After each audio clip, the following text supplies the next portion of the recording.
This period. conference will now be recorded. So we are in a transition period at the moment with Brexit, and this is so some new rules come into play from January 2021. So there will be an emphasis in this webinar about physiotherapists. So you know, it's very relevant for you guys. Umar and I will obviously have our videos switched on. You are welcome to switch yours on if you want to. Equally happy for you to not switch yours on. We would like to encourage you to ask any questions that you may have. Feel free to use the chat function and make sure that you post that to, you know, you can write that to anybody, everyone if you want, and I'll make sure that during the course of the session we answer your questions. So that's that. We will distribute the slides to Manan afterwards, so I'm sure he'll make those available. But if after the webinar you or your colleagues or friends would like to get in touch with us to discuss our services or anything like that, please do so through Manan, and I'm sure he'll be very happy to put you in touch with us. Okay, so without further ado, let's take a look at what we're going to go through. Obviously, the agenda Manan went through earlier, but for the purposes of the recording, let's just go through that again. So we're going to look at what a sponsor license is. We're going to look at the Tier 2 general route, certificate of sponsorship, application and assignment process. This session will also look at the difference between the restricted and unrestricted COS application. So COS is a short name for certificate of sponsorship. Also how to select the correct SOC code, the resident labour market test, Tier 2 visa application process, including dependent visas. We'll also do an explanation of the government fees involved, summary of proposed changes to UK immigration post Brexit, as I mentioned, also the treatment of EU nationals, Tier 5 youth mobility visa, which is applicable to certain nationals, and we'll go through and explain which nationalities can be applicable under this scheme. And then obviously during these special times at the moment, or unfortunate times at the moment, I would say, due to COVID-19, there are some special measures that the UK office have put into place as a direct result of COVID. So we'll go through and explain some of that to you. Okay. So what is a sponsor license? So essentially a sponsor license is granted by the UK Home Office, which is a government department. They grant a sponsor license to an organisation. So the organisation could be the NHS, it could be a private a hospital or clinic, and it's important for the organisation to have a sponsor license. Without having a sponsor license, they cannot hire anyone from outside of the UK. Or any overseas nationals. So that's the important thing to check. So if, for example, you wanted to check if certain organizations have a sponsor license or not, you can very easily Google or just search the word Tier 2 sponsor license list. You see this on bullet point number 2, and there you will find online a public register of all organizations that have a sponsor license here in the UK. So that will be a good first check for you to do, just to make sure that they have one. If they don't, then of course, you know, we can help them and support them in getting a sponsor license. So that's one thing to check, which is very important. The sponsor license is granted for a period of 4 years, and it is renewable after this period of time. Okay, so I'd like to introduce you now to Umar, who will go through some additional slides now. So Umar, over to you. Okay, thank you very much, Prital. So yeah, so for those people that are from abroad that want to work in the UK, the first thing they need to ensure that they are sponsored by somebody who holds a sponsor license. And what would happen then is the sponsor would issue a certificate of sponsorship. But before they do that, it would have to be under the Tier 2 general route. especially for physiotherapists at the moment. And under the Tier 2 general route, it's important to note that the occupational skill level for physiotherapists is currently at the level that is required. Under the Tier 2 general route, all occupations that are available for sponsorship must be at or above level 6 on the regulated qualifications framework. And fortunately, which is very good for physiotherapists, is that physiotherapists and associated job titles are on the list as being at level 6 or above. So that's the starting point that I want to start with on Tier 2 general, and meeting the occupational skill level and being eligible for this route. Okay. Okay, so certificate of sponsorship. Once the sponsor has once you manage to find a sponsor that can sponsor you for a Tier 2 general visa, the sponsor must then look to obtain a certificate of sponsorship. This is an electronic document which will in most situations be emailed over to you. And how this works is depending on where you are. So, for example, if you're in the UK already, there will be a different certificate of sponsorship that will need to be assigned to you. And if you're out of the UK, it will be a different certificate of sponsorship. So I'm just going to cover the differences in both of them. Now, an unrestricted COS, it's mainly for applicants that are already in the UK who have a visa, or they're studying in the UK, or under any other type of visa, and they just want to extend it and switch it into the Tier 2. Under those circumstances, it's a straightforward unrestricted COS, so there's no application process involved. If you find a sponsor that has an allocation within their system, they can easily assign it to you so you can apply for your visa whilst you're in the UK. However, if you're out of the UK, the sponsor would need to assign you a restricted certificate of sponsorship, and there's a national quota for that, and there's an annual allocation that is spread into monthly allocations. So the sponsor would need to basically apply on using the monthly allocation basis to see if they can have it granted for you. And the decisions are usually handed down on the 11th of every month. So after the 11th of that month, you should know if you have been able to obtain a restricted certificate of sponsorship to make your entry clearance application. Okay. One quick question, Umar. I know we are doing exclusively for physiotherapists, but is it same for occupational therapists, and which other professions are involved? Like all the health professionals, or the restricted health professionals? Only few like nurses, who all can benefit with your services? Right, okay, so the certificate of sponsorship applies overall to all Tier 2 sponsors and people looking to apply under the Tier 2 system. So the restricted and unrestricted COSs applies across the board. So no matter what occupation you're in, there's only a few exceptions, but generally speaking, if a migrant who is already in the UK looking to extend or switch their visa, they would need an unrestricted COS. For anybody who's already abroad, looking to come into the UK using an entry clearance visa, they would need a restricted COS.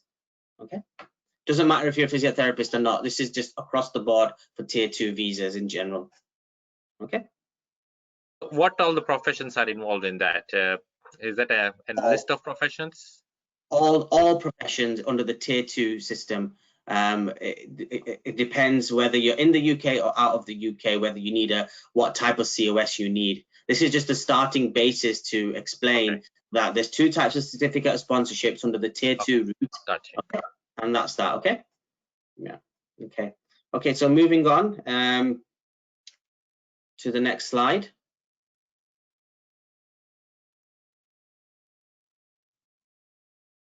Okay, so standard occupational classification codes. Okay, so regarding the standard occupational classification codes, this is basically where the government have classified each job type into a standard occupational classification, otherwise known as a SOC code. So you can see that for physiotherapists, the SOC code is 2221. That is the relevant one, and you can also see that there is some tasks that the government have determined that determines what a physiotherapists do. So I guess what's important is that when you go through an application, the caseworker that reviews your application at the Home Office, they will be comparing the SOC code that you see here and what it's the description of this SOC code against the job description that your prospective employer has given you. And if this doesn't match for whatever reason, then the case handler could reject the application just on that basis. So it's very important that the job description matches and is very closely aligned to this SOC code for physiotherapists, just as an example. Okay. Okay, and shortage occupation list. So shortage occupation list is where the government have created a list of those occupations where they feel there is a huge shortage of here in the UK. Now, unfortunately, physiotherapists at this moment in time are not on the shortage occupation list. Now, that's not to say that physiotherapists can't come into the UK. It just means that the current rules means that because it doesn't apply it doesn't appear in the shortage occupational list, the organisation will need to go through what's known as a resident labour market test. And what does that mean? So resident labour market test requires the organisation to the objective of this is for the organisation to try to find people already in the country first, right? And so this means that they have to advertise the vacancy. They have to advertise the vacancy on a government portal, plus at least one other reputable portal, such as Indeed or Job CV Library, or there might be some very specific job boards for physiotherapists.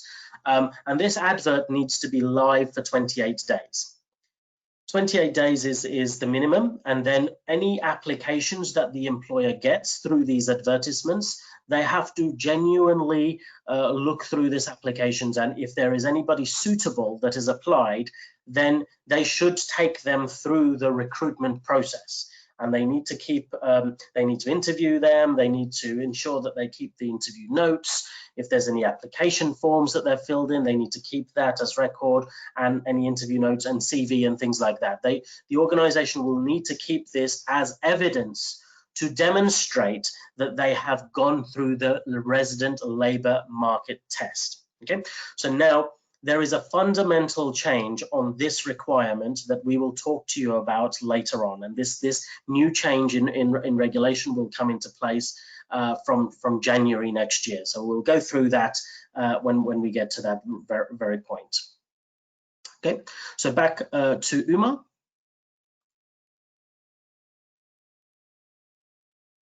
Thank you.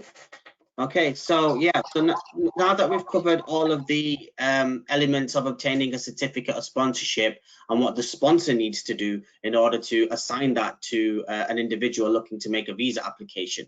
So I'm now going to cover what most of the attendees today will need to do in order to apply for the visa.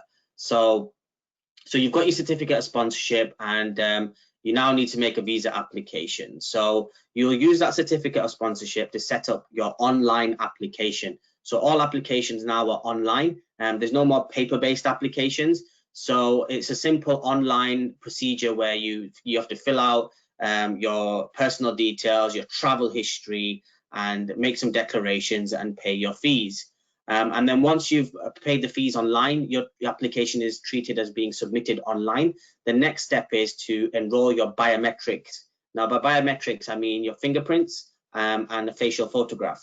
And this will be done at your local application support center. So depending where you are in the world will determine which application support centre is available for you. So in the UK, it's UK VCAS, and they run all of the application support centres for anybody applying from within the UK to extend their visas. Now, in the US, it's the Department of Homeland and Security, and in Europe, it's TLS Contact. But over the whole world, generally, it's VFS Global that run these application support centres. So what will happen is at the end of your application, you'll be asked to enter the application would have already picked up which country you're applying from, but then it will take you over to the VFS website, and then you will book yourself in to submit all of your documents and have your biometrics enrolled. Okay. Now it's important to note that it's the same process for dependents. So whether you've got spouses or children, for each dependent applicant, they would need to also submit an online application and visit the application support center. Okay, so that's the Tier 2 visa application process. Now, moving on to the next slide. Sorry, Umar, just before we move on to the next slide, we do have a couple of questions that have come through. One question is in relation to the shortage occupation slide that we were on before. So I'll just move back onto that one just very quickly here. The question is which professions, or can you give some example of professions that currently are appear on this shortage occupation list? Yeah, of course. I mean, just to give you an example, at the moment, today's shortage occupation list is all IT related jobs like web designers, IT professionals, programming software. In medical terms, it's medical practitioners. And by medical practitioners, we mean people like doctors and pediatricians and psychiatrists and surgeons. Anybody really by the nurses as well, right? And nurses as well. Yeah, nurses have their own separate code, and nurses and occupational therapists, medical radiographers, veterinarians, psychologists. These are the roles that are on the shortage occupation list to do with the medical profession. I mean, with physiotherapists, they have their own SOC code, as we previously outlined. So if physiotherapists were to be put onto the shortage occupation list, they would need to be added separately.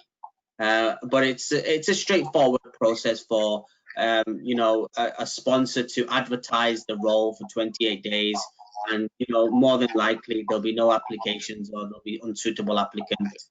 And then all they need to do is verify that it's been live for 28 days, and that should be enough to meet the threshold that they've undertaken the resident labour market test.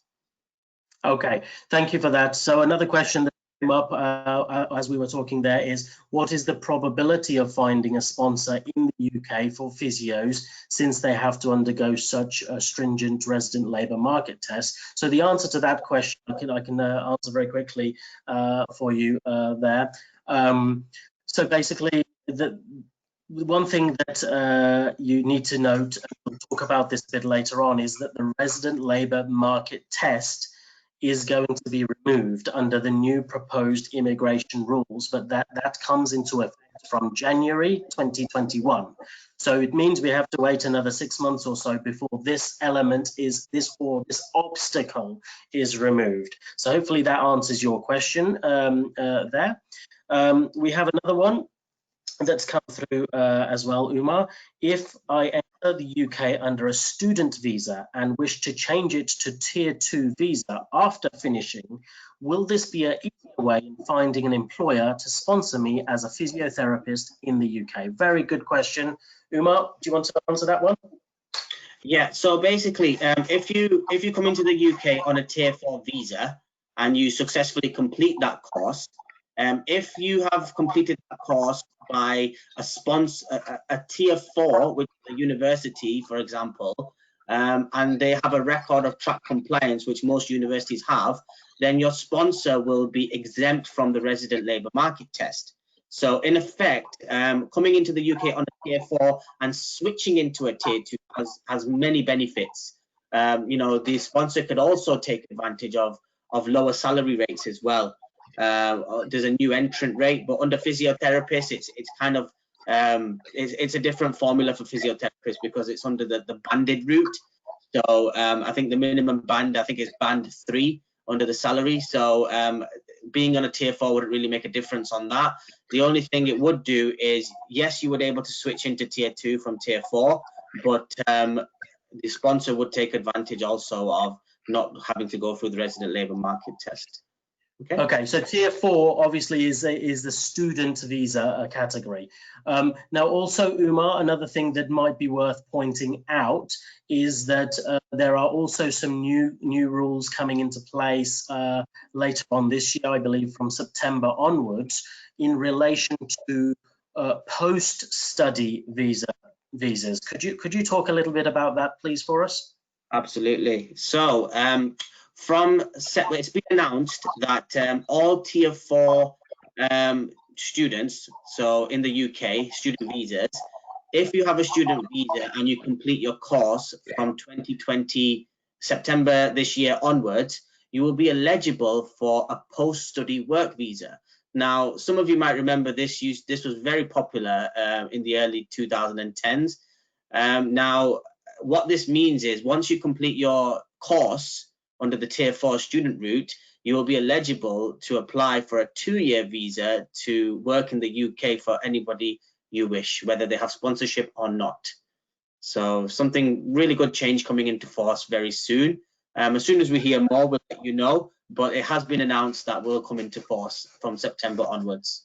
Yeah, I guess the idea of that is to give you an opportunity to find a tier 2 sponsor after your studies. So if during your studies or towards the end of your studies you haven't found an employer willing to sponsor you, this post-study visa is giving you a period of 2 years to find a more ongoing employer that is willing to sponsor you under the tier 2 category. So I think this is a really welcoming change here in the UK. And so, yes, so going through the studying route, coming into the UK that way, spending time studying, and then applying for the post-study visa, and then finding a more permanent or a long-term employer under tier 2 sponsor, which could certainly be a very attractive move.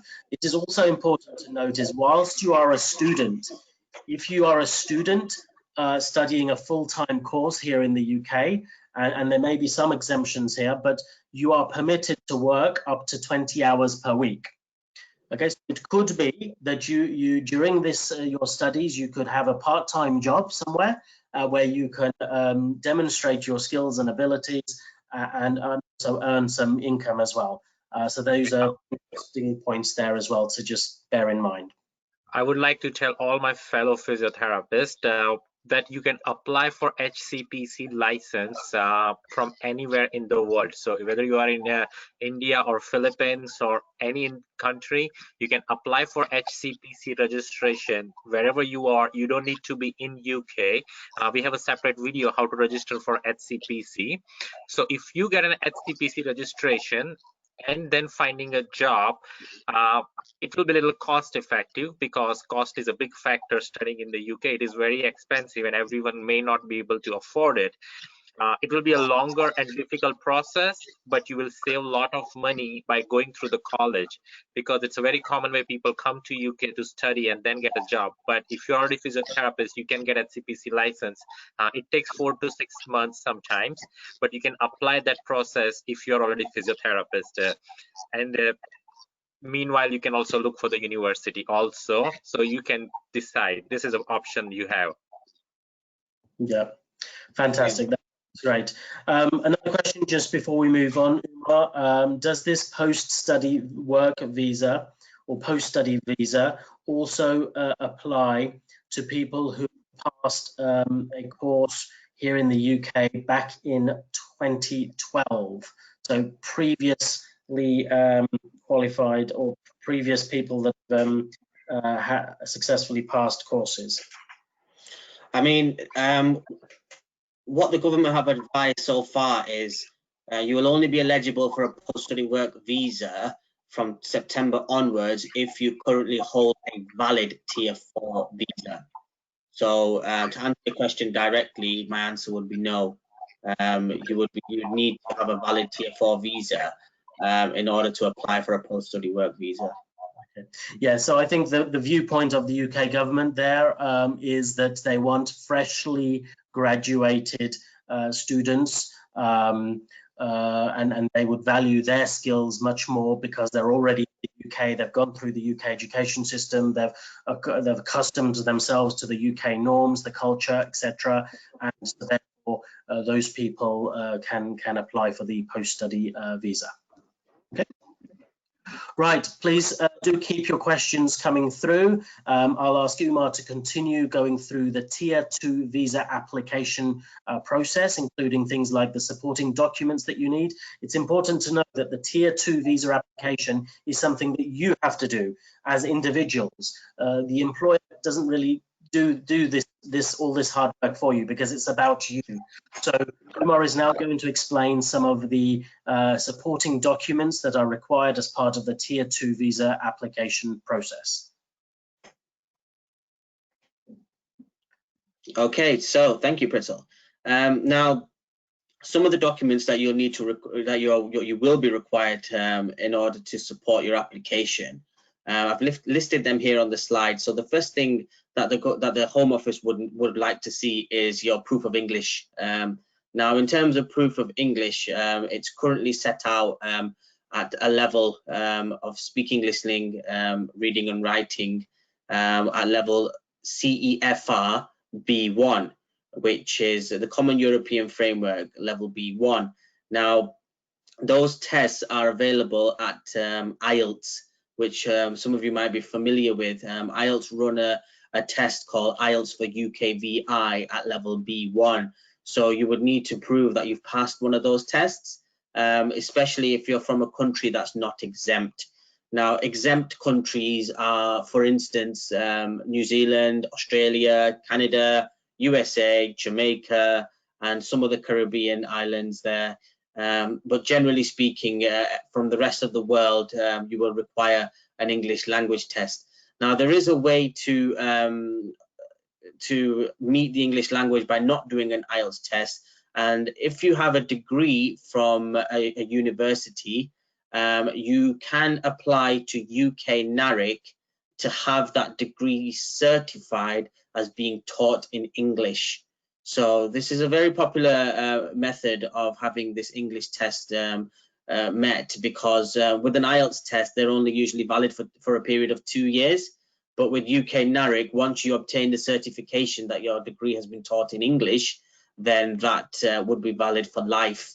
And especially as you go through the process of your next applications in the UK, it's worth having that in mind. But it can be a difficult process, and it's important to note that the correct test must be taken and the correct certification must be applied. I mean, if it's not met, then the Home Office will refuse the application straight away, just on this basis. So that's English language test. Moving on to the maintenance requirement. Now, with the maintenance requirement, what the UK government want to see is that you've got enough money in the bank. So currently, it's priced out at £945 for the main applicant. So what I mean by that is that all applicants must demonstrate that they've got a minimum balance of £945 in their bank account for a period of 3 months prior to the date of application. And it's the same method for any dependents applying. So it's an extra £630 in a bank account for a period of 90 days before the visa application for each dependent. Now, the sponsor can certify your maintenance. So this will be stated on their certificate of sponsorship. If the sponsor does certify the maintenance, then basically that exempts any applicant from the maintenance requirement. And on top of that, there's also a tuberculosis test requirement. So there's a list of countries that are required to evidence that they're free from TB, and there's only a couple of approved testing clinics in each country. So it's important to note that the correct test must be taken at the relevant approved clinic depending on the country where you're applying from. There's also under some SOC codes a criminal record check requirement. So if I don't think physiotherapists fall into this requirement, but generally under tier 2 for like teachers and other healthcare practitioners, they require a criminal record check from any country that you may have spent 12 months or more in the last 10 months. Now, this doesn't have to be 12 months continuously. It could be under any other, it could be like 12 months, 3 months in year 1, 4 months in year 2, another 5 months in year 3. If there's a 12-month period that you spent in another country in the last 10 years, you will need to get a criminal record check done from there. So that's important to know. And there's also, if you are a tier 4 student applying in the UK, looking to switch, then you would need to submit your educational documents. And a final note on this is this is mainly for dependents. All documents that are not in English must be translated into English too. This is mostly applicable to marriage certificates and birth certificates. So it's important to note that those are certified. Those are translated into English by a certified translator. Okay. All right. Okay. So I'm just going to cover the government fees here. So I've split the government fees into 2 parts. Some government fees that are payable by the employer and the government fees payable by the worker. Now, the employer who sponsors you will pay the first 2 fees. Depending on how long they want to sponsor you for, they will need to pay an immigration skills surcharge and a flat fee of a certificate of sponsorship fee of £199. Those fees will be payable by the sponsor, so any applicants don't need to worry about these fees. But the next set of fees are payable on the online application when you make the visa application. So if you're applying for a visa that's less than 3 years and you're applying from out of the country, then the visa application cost is £610. The fees that I've put on the left hand side to that, the £464, they're for shortage occupation role application fee. So for physiotherapists, it would either be £704 in country and £610 out of country for any visa application that's less than 3 years. If you're making an application that's more than 3 years, remember it depends how long you've been sponsored for. So whatever the certificate of sponsorship in terms of length gives you, you will then be making a visa application for that period. So if it's more than 3 years, it'll be the set of fees that I've set out below for that. And there's also an immigration skills surcharge payable, which is £400 per year. So if you're making a 1-year application, then it's £400 you will pay for that year's visa. I mean, if you want to make a 3-year visa, then it's £1,200 then for the immigration skills surcharge. So Omar, if I'm reading this correctly, so people who are living in UK, it is more expensive for them comparing to people who are outside the country? That's right, yes.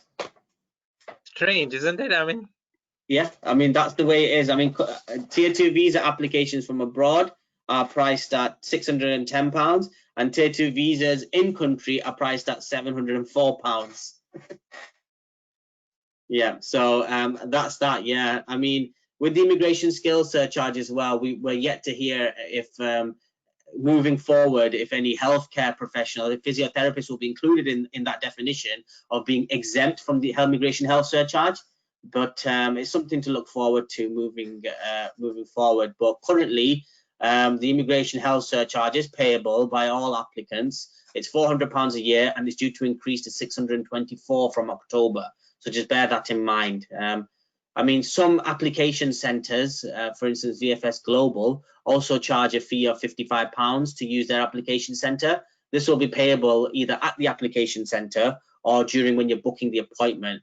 But not all VFS Global application centres charge that. So you will know at the end of the application when you're booking your appointment whether that is payable. I mean, in my experience, it's usually only Australia and New Zealand that charge the extra £55, but countries like the Philippines, I'm pretty sure they don't charge the user pay fee for the VFS Global.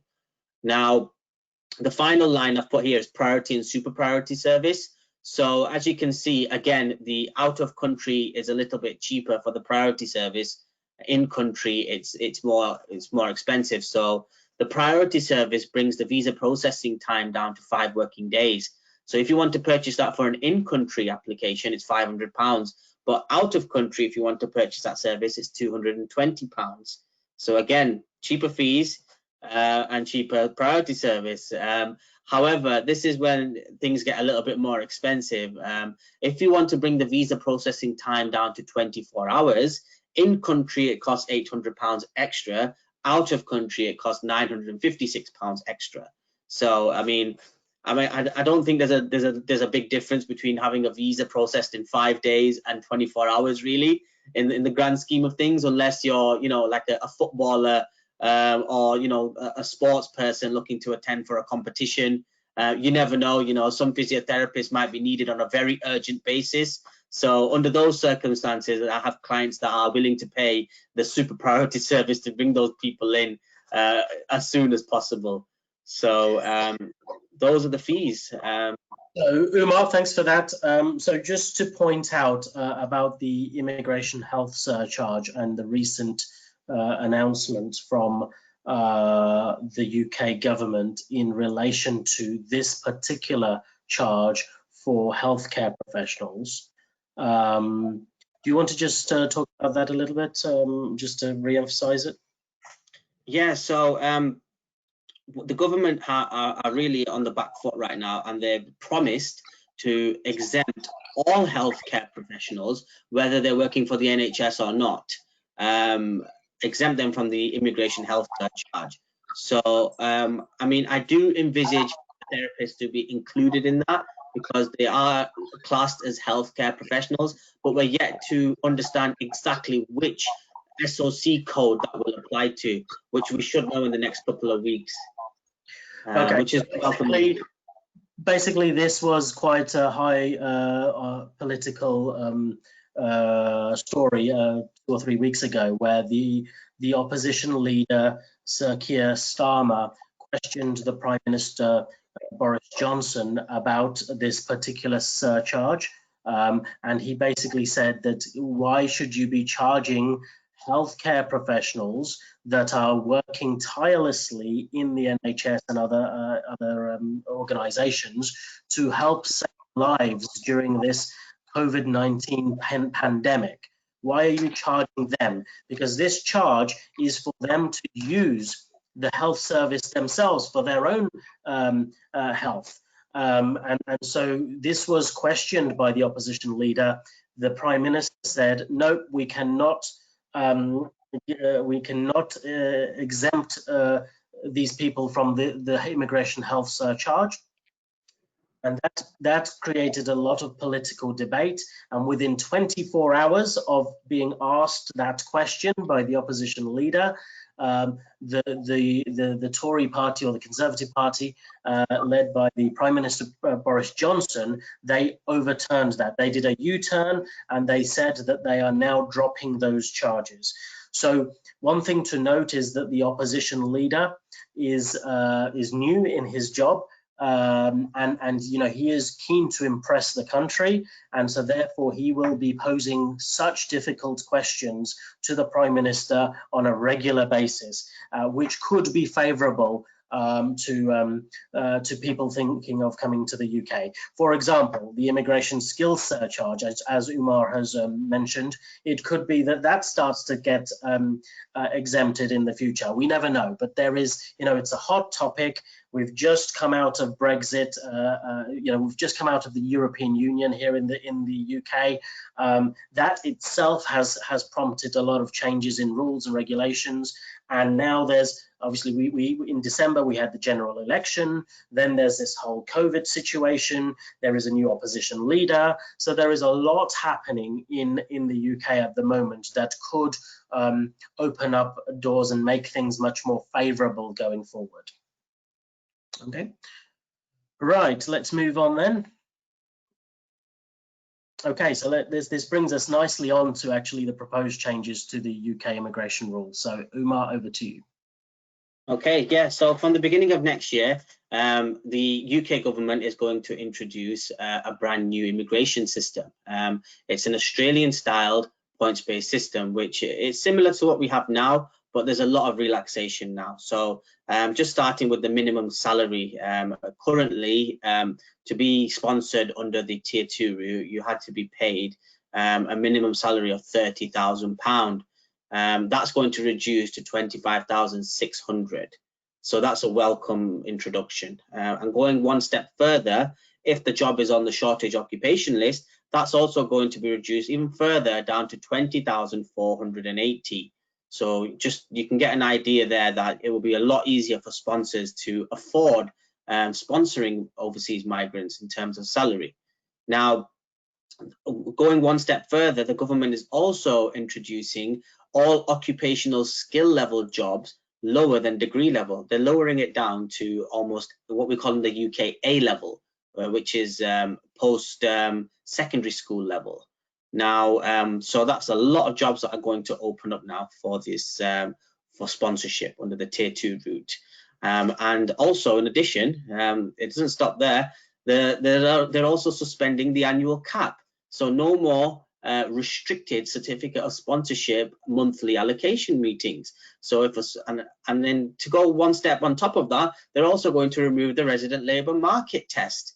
So what this essentially means is once a sponsor identifies somebody from abroad, for instance, you're in the Philippines and somebody, you find a sponsor, they could just assign you a restricted certificate of sponsorship straight away without no resident labour market test, give you a salary of a minimum of 25,600, and that is it. You will have your certificate of sponsorship assigned, and you would then be able to make a visa application within about 24 hours of having it been assigned to you. So, the government has really streamlined, well, they're proposing to streamline the process. Now, this bill has passed in Parliament through the relevant stages. It's now in its final committee stage. So the only thing really left now is for the Queen to provide royal assent to the bill. And this is going to be the new way of migrants coming into the UK. So really exciting times. In relation to, so this brings us nicely onto the point that someone has just raised. So in relation to the HCPC application, now Manan can probably talk a little bit further about the time frame and the application process for HCPC, but it will be interesting to understand how that process can align with the immigration requirements, because what often happens here in the UK and probably other countries as well, where there's one change in rules, let's say from the immigration angle, this doesn't necessarily always fit well and align well with other requirements such as HCPC. So Manan, can I pose a question to you perhaps about the HCPC kind of registration process and the timeframes, and whether that could align well with the immigration proposed immigration rules?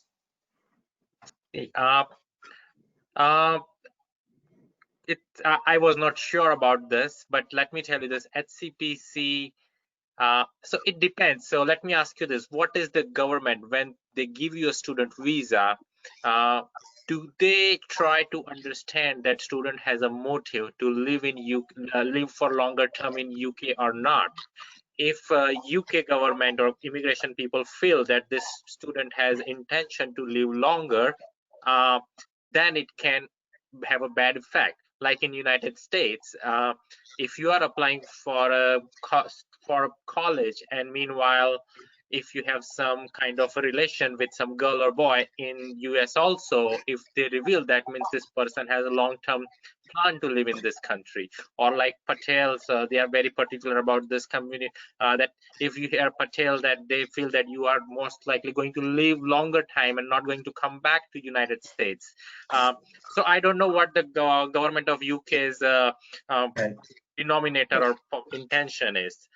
In my case, because I'm on a spouse visa, it actually helped my application that, okay, this person will be able to sustain financially on his own, and I will not be a burden on UK government. So for my case, it helped my application, but mine was a spouse visa. Okay, so I think you answered that point in relation to the question that was posed on the chat, and that was specifically around student visas and whether the HCPC registration could hinder the student visa process if done kind of in parallel. But I guess the proposed changes here that we're talking about is more in relation to the tier 2 category. So for example, if you have somebody coming through into the UK that is not coming to study, but they're coming to work, and maybe let's say they're coming here to work from January onwards, where the resident labour market test has been removed. At that point in time, for those people, we've just explained that it's going to be relatively quick and straightforward for people to come across to the UK once these changes take effect. How is the HCPC registration process going to impact the time frame for people to come into the UK? So, is there a requirement for the HCPC process to go through before the person comes into the UK, or is there a period of time where they can be in the UK whilst they go through that process, and then they can practice in the chosen profession? Maybe some ideas around that, Manan, from your experiences.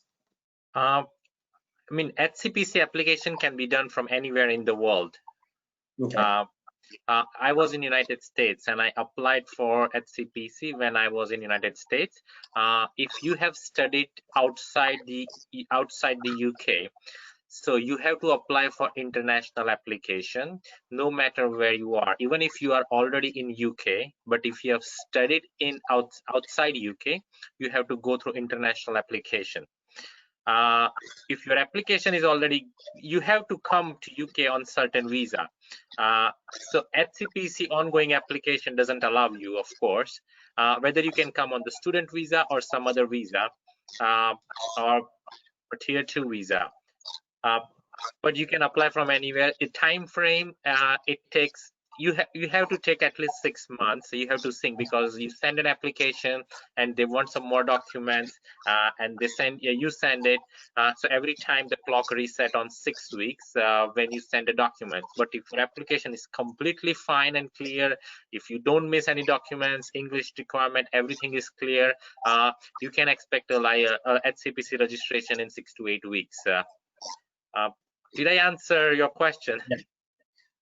Yes, I think that's great there, Manan. I think it's important to I guess, align the two processes and for people to understand the step-by-step process required from an immigration point of view and from an HCPC point of view, and that can create almost like a timetable for their arrival in the UK. So again, we'd be more than happy to work with you, Manan, and with people that are interested in coming across to the UK to put together almost a timetable to take both processes into account, so that they have a better idea going forward as to what it means for them and in their particular case. I think it's important to note that everyone's case will be different, because some people will have dependents, other people will not, so the time frame could be different per person. So I think it needs to be bespoke whenever you have a situation where somebody does want to come to the UK. We'd be more than happy to advise at that point. I have one quick question. If someone is coming on tier 2 student visa, can their spouse also come into UK with them as their dependent if they can prove financial ability? So you mean tier 4 student visa? Yep, tier 4, you mean? Yep. If someone is coming as a under tier 4 student visa, can their spouse accompany them? Yes. Yeah. Okay. Umar, do you want to answer that? Take that Absolutely, question? yes, they can. I mean, the level of the course needs to be at a certain level first. I think it's level 7, so we're talking mainly master's level students. But there are certain exemptions to that. So we will need to look on a case-by-case basis. So it all depends on the course and the sponsor that the person is applying for under. I mean, if they're sponsored by somebody who's deemed by the Home Office of having a track record of compliance, then yes, it's easier to bring a spouse over as a dependent on the tier 4 student visa. Okay, great. Thank you very much, Umar. If you want to just carry on with the proposed changes, thank you. Okay, so yeah, so those are the proposed changes that the UK government are looking to bring into. Now, on the following slide, I'm just going to lay out the point assessment table that the Home Office will use to decide and assess this application against. So as you can see here, 70 points is the magic threshold that all applications must meet. And the first 2 characteristics are basically, if you found a sponsor and they issue you a certificate of sponsorship and everything is correct on that certificate of sponsorship in terms of the resident labour market test, the SOC code and the salary, then that should be 40 points awarded to you straight away. And the next 10 points will be made up from English. So I went through the English and the different ways to meet that. So if you meet the level of English and you've got a certificate of sponsorship, that's 50 points already that you've acclaimed. Now, the final 20 points, in order to take it up to 70, will be assessed using the salary. If the salary that you've been offered is above 25,600, then that's 20 points in the bag ready, and you meet the requirements and you will be granted your visa. So that's important to note. So certificate of sponsorship, level of English and salary above 25,600. These are the most 3 applicable characteristics that will be for physiotherapists. And once you meet those, you will get your visa. There's no ways about it. It shouldn't be refused as long as you can meet the 70 points. I mean, unless there's any errors in the English or certificate of sponsorship, or errors in the salary, or there's some other document that the Home Office find fraudulent, or the certain declarations that you made, and many other factors along those lines, you should be safe getting your visa. But just to give you an idea, those are the 70 points that are required.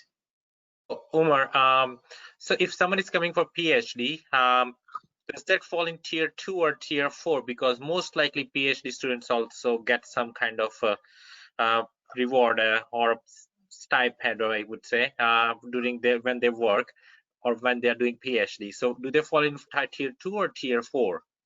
Okay, studying towards a PhD and obtaining a visa in order to study for a PhD, that's something different. That would fall under the tier 4 student route. And there's a separate route for PhD students also. It's called a doctoral extension scheme and things like that. But what I've listed here is the tier 2 route and how you can get 70 points in order to have your tier 2 visa approved.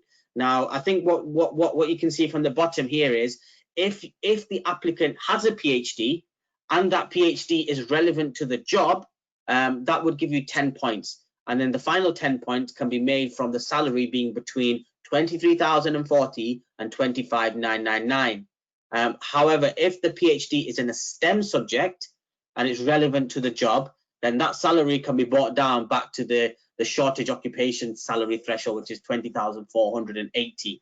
So you can see here, the salary characteristics are tradable, where if you have shortage occupation, that gives you 20 points as long as your salary is above 2480. The same for PhD holders, but the PhD has to be relevant to the job. So if, for instance, an applicant has a PhD in physiotherapy, now I don't know if you can do a PhD in physiotherapy, you could probably tell me more. Yeah. So if that PhD is relevant to the job and you have a PhD, then of course that's a really good way of bringing salary down to to 23,040. Now, I'm pretty sure PhD is not a STEM subject. By STEM, we're talking science, technology, and maths, and things like that. If you have a PhD, a physiotherapy PhD, you are able to bring the salary down to 23,040. So it's almost £2,500 reduction from the proposed new 25,600. Does that make sense? It does make sense, and we need to make sure English is not tradable, means it's a mandatory thing. You cannot substitute with any other points.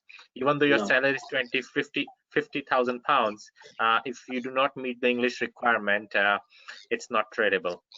Absolutely, English is an absolute mandatory requirement. That's why I stressed it so much in the beginning. You must make sure you take the right IELTS test.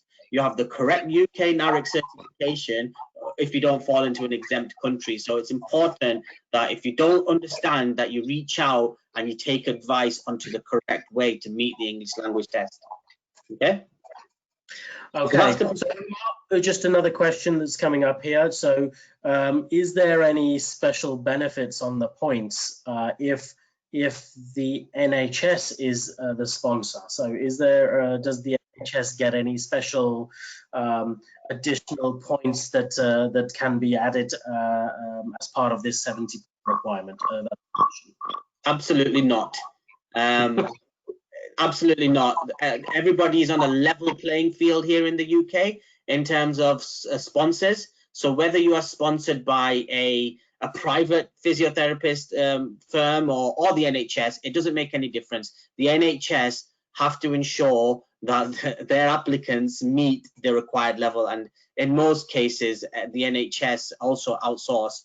I mean, I've done a lot of work for NHS clients as well in the past, meeting. So what my short answer to that would be, everybody's on a level playing field and there's no benefit of working with the NHS or a private sponsor. Okay, cool. Okay, so moving on to the next slide, please.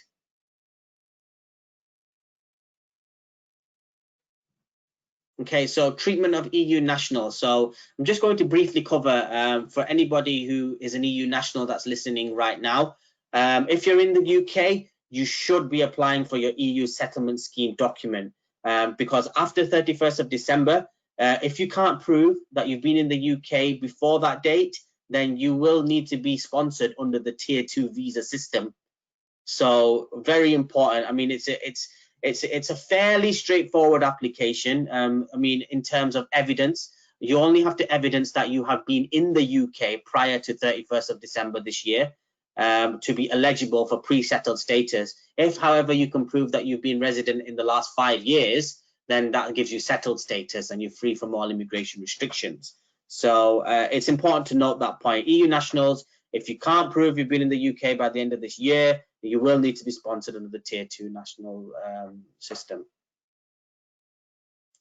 Okay, so some coronavirus advice here for workers who are in the UK. If you're in the UK and your visa is expiring, you should really be looking to extend your visa. And whilst your visa is being processed, you can continue working. So it's a little bit of a relaxation there.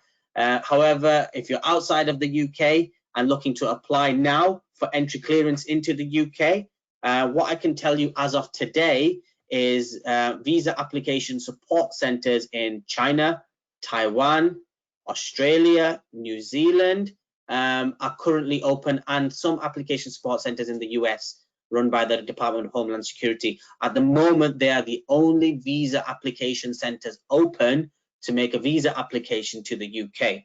Now, that's not stopping you from making the online visa application and paying the fee. The thing is, you won't be able to book yourself in to a visa application centre to enrol your biometrics and submit your supporting documents. So under that basis, it's, you know, things are held up at the moment. So they are starting to open up, but more information will be released in due course. And a final note to that is some good news for migrant healthcare workers. No more immigration health surcharge is proposed, and this will apply to all medical health staff, independent medical health workers, social care workers. I will confidently say that physiotherapists will be included in that too. So something to look forward to, because they are classed as healthcare workers under the definition for the SOC codes, and where the Home Office take those SOC codes from. It does come under healthcare, so some good news there for physiotherapists. Okay, so Tier 5 youth mobility visas. So a Tier 5 youth mobility visa, it's just another way of what used to be the holiday visa. So it's valid for a period of 2 years, where nationals of Australia, Canada, Japan, Monaco, New Zealand, Hong Kong, Korea, that's South Korea, and Taiwan are able to come to the UK and work for whoever they want without sponsorship for a period of 2 years. The only real conditions are that the applicants must be aged between 18 and 30, and you need to prove that you've got savings of £1,890 in your bank. And just in addition to that as well, that you also need to prove that you don't have any dependent children as well. So it's really just independent people aged 18 to 30 of those nationalities that can come into the UK and work freely for 2 years. But the important point to note is after those 2 years are up, the applicant, the Tier 5 youth mobility visa holder, must leave the UK. So if you find a Tier 2 sponsor while you're in the UK, then you must leave the UK in order to apply to come back into the UK under the Tier 2 route. So it's really important to note that. But yeah, that's Tier 5 youth mobility visa. Some of my friends came from Australia they had a great plan for this summer, but due to Corona, the whole plan messed up. Where are they now? They are still in UK, but they were planning to travel the whole Europe during this summer, and they were saving money to travel the Europe, and that's the reason they flew from Australia and New Zealand to work UK, so they can travel everywhere. But the plan didn't work for them. Oh dear. So, okay. Umar, anyone that is currently here in the UK under Tier 5 Youth Mobility Scheme visa, let's say, and they are coming towards the end of their 2-year period within the next month or two or something like that, it might be difficult for them to return to their home country. So is there any special measures in place for people in that category? Okay, so current special measures are in place due to COVID-19, and that is anybody who has any sort of visa in the UK that is expiring before the 31st of July. So that's really important to know. Anybody in the UK who has a visa that expires before the 31st of July, they can switch into another immigration category. So like I previously said, Tier 5 youth mobility visa holders must leave the UK to make another application to enter the UK. However, if that Tier 5 youth mobility visa expires before the 31st of July, they can switch into Tier 2 whilst remaining in the UK. Okay, great. So there you go, Manan. So if you have anyone in your network that's under Tier 5 youth mobility that is a physiotherapist that wants to stay long term, there is an immediate opportunity here to take advantage of. Okay. Great. Okay, I think you're on mute there, but we can carry on. Okay. So moving on to the next part is how we can support you. So firstly, it's not mentioned on here, but we did talk about IELTS quite a bit as well. If there is anyone that is required to go through the IELTS examinations and tests, we do offer some coaching around that and to get you prepared to pass the IELTS examinations. The other thing as well, we can provide immigration consultation. So one of our advisors, such as Umar, would be happy to have a consultation with you to answer all of your questions. The consultation is usually where you are managing the application, the Tier 2 visa application process yourself, for example, but you want some advice and tips on how to go about doing it correctly. That is a consultation. The other route is a facilitation of application. With the facilitation of application, that is us talking you through the whole application process from A to Z and working with you throughout that whole journey. So there's a slight difference. Consultation is just a talk. A facilitation is us managing the whole process for you. So we'd be more than happy. Consultation means we are doing the application, and facilitation means you are doing the application. Yes, we're working very closely with you with the application on the facilitation piece. Yes, and we're doing a lot of the work there for you. So, what about a TOEFL exam? Is TOEFL? I have read HCPC takes TOEFL, and I have seen that in HCPC guidelines that they are accepting TOEFL. If my information is wrong. Yeah, I mean, for HS, for the physiotherapy registration and various registrations in the UK, they accept, you know, a variety of English language tests, even Pearson testing and things like that as well. But for the purposes of the UK visa immigration, they are only accepting IELTS at this moment in time. Okay. So this is another classic example where two different processes are not aligned together. Yes. One rule is saying one thing, the other one is giving you more flexibility. No. This TOEFL is is American. Yeah, TOEFL is a little American thing, but if someone is applying for HCPC and visa both, they can have IELTS and they can have both things in one shot. Right, okay, yeah. So from a UK immigration point of view, definitely is IELTS, and it's definitely specific accredited IELTS qualifications or courses that are recognized by the UK Home Office. That's the important part. You know, we've had people go through and not listen to our advice, and they've done the wrong IELTS one, and then they've run into difficulties at that point in time.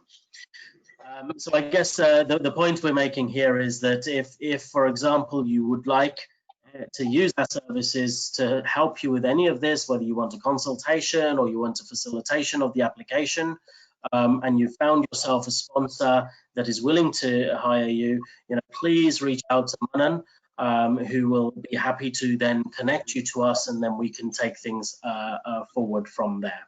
Okay. Right, so we have got, let's say, another question. So we'll take questions now. That's the end of the presentation part.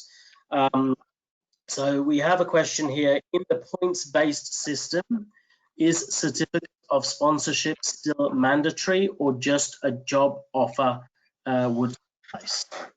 Umar. Certificate of sponsorship is definitely mandatory.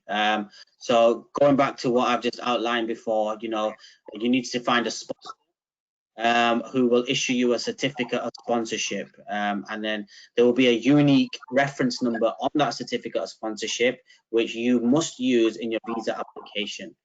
So that's what I say. You can't make a tier-2 visa application without a certificate of sponsorship. Those days have long gone now. Where you used to have a job offer letter and you could apply for a work permit through there. But okay. Yeah. Okay. If you have any more questions, I encourage you to unmute yourself and speak directly into the mic so we can hear you.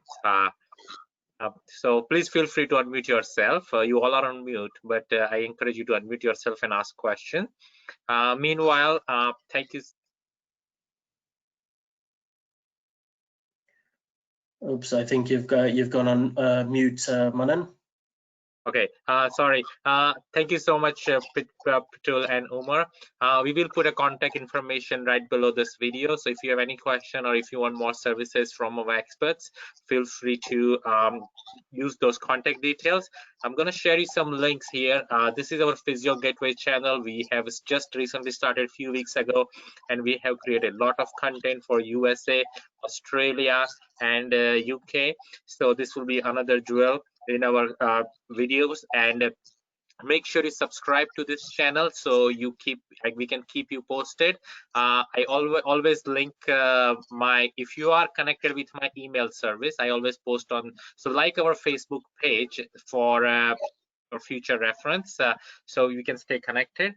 And I think we had a great information. We have one more question, I think, from Zoe. Pritul, you want to take it, or we already covered that? Yeah, I think we've kind of covered it, but we're happy to just answer that. So the question is, I would like to ask for your opinion, which is more efficient path for physios like us, the student path or the tier 2 path? The thing is, I mean, Umar, you might have some opinions on that. I think it's more of an opinion question rather answer, really. The rules in the UK are going to change from January. So if you can wait until January, UK, then you know, coming directly under tier 2 would probably be better. Of course, if you have the objective of wanting to study in the UK, then of course the student route is there, because you have got students, you can work part-time during your course.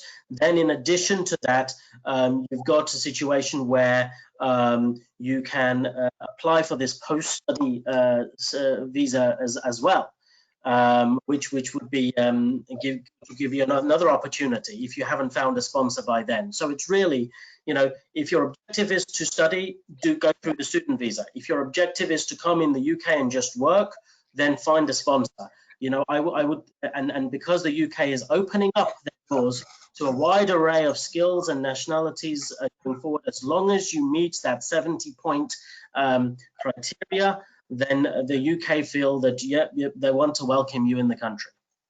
Okay, so if you are not already at CPC registered, even if you want to get tier 2 visa, it will take few months, 3 to 4 months or 5 months to get at CPC registration. So even if you start, so I encourage you to start at CPC process, international route. We have another video on that. So follow that video and fill out that at CPC, because in order to get a job in UK, the first thing they will ask is, do you have at CPC registration? If you do not have that registration, that you do not even qualify for that job. So go ahead and start that process if you want to go for tier 2 visa. I know student route is a little easier if you're financially sound. Student route is easier.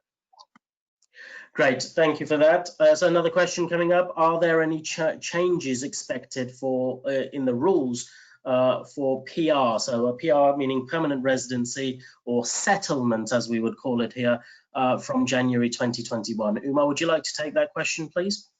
I mean, it depends. Permanent residency is a term used under the EU rules. So under the EU rules, you know, as long as you can show you have lived in the UK for 5 years and you're a European national, then you will be eligible to apply for settled status, which is the equivalent of PR, up until the 30th of June. But you have to have shown that you've been resident in the UK before for a period of 5 years. Now, for the rest of the world, this is when things change now. So, if you have been a tier 2 migrant in the UK for a continuous period of 5 years, you can make an application that's called indefinite leave to remain, which is another word for settlement. And that frees you from all immigration restrictions. So that's something that you should really take the benefit of. Once you're on the tier 2 route, and you're on the tier 2 route for a period of 5 years, then that will make you eligible for an application for settlement.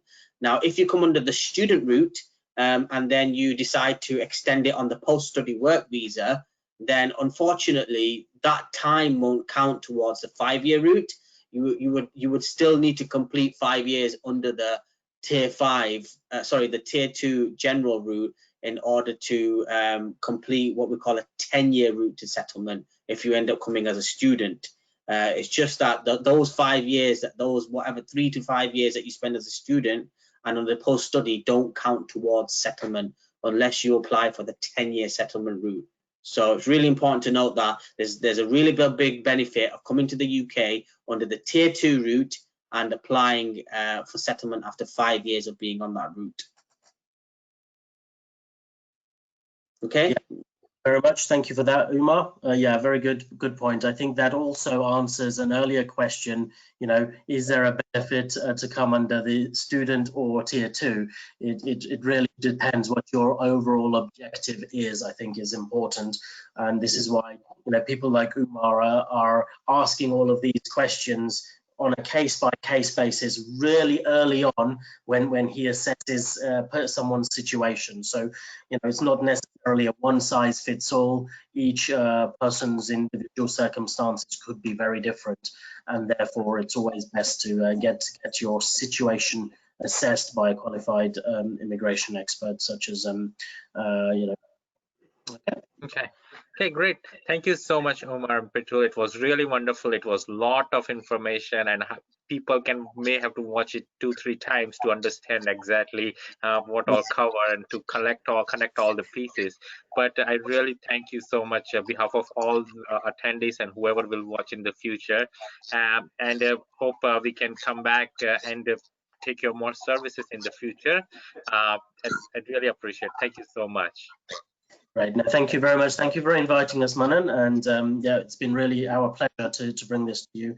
And we look forward to a close alliance with you and your network as well. So thank you very much. Thank you, Umar. Thank you, Manan. Thank you. Okay. Thank you for listening, everybody. Thank you, everybody. Just go to Physio Gateway because I didn't share my screen last time. This is our Facebook page. We have over 1,000 people now in our Facebook group, and it's over 1,000 people. So make sure we are updating our resources and connecting more people, and make sure you connect to our Physio Gateway channel where we are connecting and taking interviews from experts all across the world. Thank you so much, all of you, for joining. I'll close the meeting now. Thank you. Bye-bye. Thank you. Yeah, bye.